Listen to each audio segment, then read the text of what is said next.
Thank you. So my name is DeOrsey, and I also had coffee with Susan. Surprise, surprise. And, I didn't hesitate at all. And I've had my fair share of grief, like I'm sure many of you had in this room. And I think one of the big reasons as to why I said yes to Susan was because all of my experiences with her have been just so real and so authentic. And I just want to be real. I don't want to play games. I don't want to waste time. I just want to have real conversations. And when you go through grief, you change and you grow up and you wake up. And there's so much I think that needs to be shared. And for me personally, it changed me in so many ways that I never expected. And one of the biggest things was, I became sick as a result of my grief. And a few of you have said, you can't keep it in. And I didn't intentionally choose to keep it in, decide. It just happened. I thought, I shed some tears. I don't know. I thought, you go to the grave and you just move on the best way you can. I had no idea where all those thoughts and emotions and feelings, where they were going. I never knew that they would come up again. And in 2016, my stomach started to hurt in the middle of my friend who was 45 years old in West Greenwich with a rare form of cancer. And basically, I was on a mission, she's not dying. She has 2 kids, 9 and 11. Best friends of my kid. I'm like, this is not happening. Because I've already been through this twice. My father, my brother. In the middle of her dying, I'm also at Rhode Island Hospital. 2 women, same age, for 2 different reasons. And I was diagnosed with severe Crohn's disease. And this journey just has been my most life-altering experience that there has been. And what I learned through the process and what absolutely was validated and confirmed through writing of this experience was those thoughts and feelings and emotions that we have from grief. We need to process them. We need to deal with them. We need to let them out in all the different ways that we can. And I think even just chatting with someone in the beginning, there's the surface grief, I guess.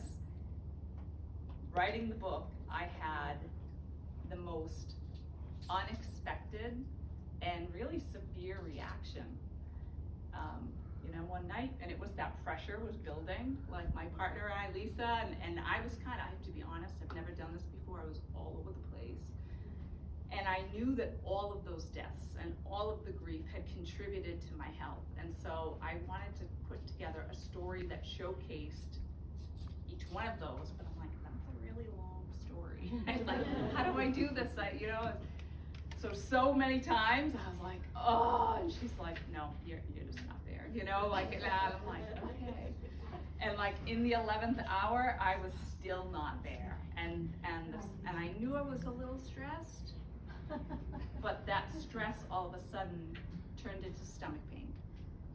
And then the night turned into me throwing up all night. And the next day, the stomach pain was back. And the next day, and so I was like, and it was pain. So I was already, past, I'm fully healed. My severe Crohn's disease, I'm on 0 medication. My MRI, I have no evidence of disease in my body. That's in the past. But just a few weeks ago, I was having those same feelings, all that same, and my husband was looking at me saying, is this, was it come back? And I'm like, I don't know. And in that moment, I was like, wait a minute. I just took a step back and I said, I'm writing this on grief. Let me think about this. Maybe this is about this. And in my journey, I came from traditional healthcare, worked for the pharmaceutical industry, which is very coincidental to all these experiences of grief and seeing what they've received, and my brother dying to the opioid crisis, and I found holistic and natural medicine and alternative therapies for all these different things. And I was like, wait a minute, maybe this is all about grief in this moment. I'm writing this book. And when I had that moment and I went to utilize one of the resources, sound healing, energy healing, that I put in the book, and I said, let me look up grief, sound healing for grief, and play that. And I started reading the comments, and I just started burst out crying. And then I said, well, wait a minute, what if it's for something else? And I'm reading it, and it was all about my brother. So I have 3 examples and 3 stories, but this whole situation that was going on within me, it was about my brother and, his fatal overdose and these emotions and feelings that were all left from that. And as I listened to that music and bawled my eyes out, and my husband walked, he's like, "What's wrong with you? Now you're done with her, you're home from work, now you're a wreck." And I'm like, and I just talked about it. And I talked about what addiction is and what it isn't, and what I've learned. And all of that went on for like 35, 40 minutes, my stomach started to deflate. It was amazing, absolutely amazing. So it absolutely validated that what we go through and these feelings, they stay with us. My brother passed 15 years ago.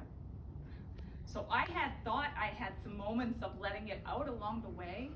15 years later, I had such a traumatic reaction, and it helped me heal. It helped me get rid of that.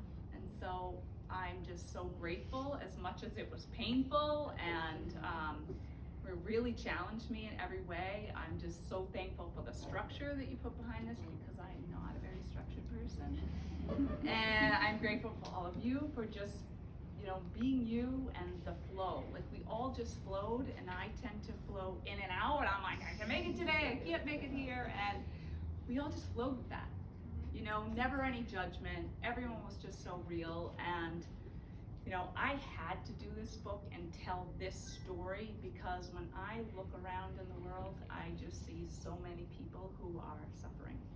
And maybe they have an illness or a disease, or maybe they're in the initial phases of grief.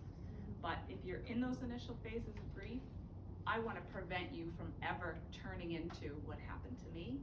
And if you're sick right now, maybe this is an idea of, is there some unprocessed grief that I could work on to get out that will help whatever condition people have? So that's my hope just for my story, and I'm just grateful for the opportunity. And I went on to put black on and put this dress on. I'm like, no, this is about shining the light on grief. We're wearing red, and little do we know. So, thank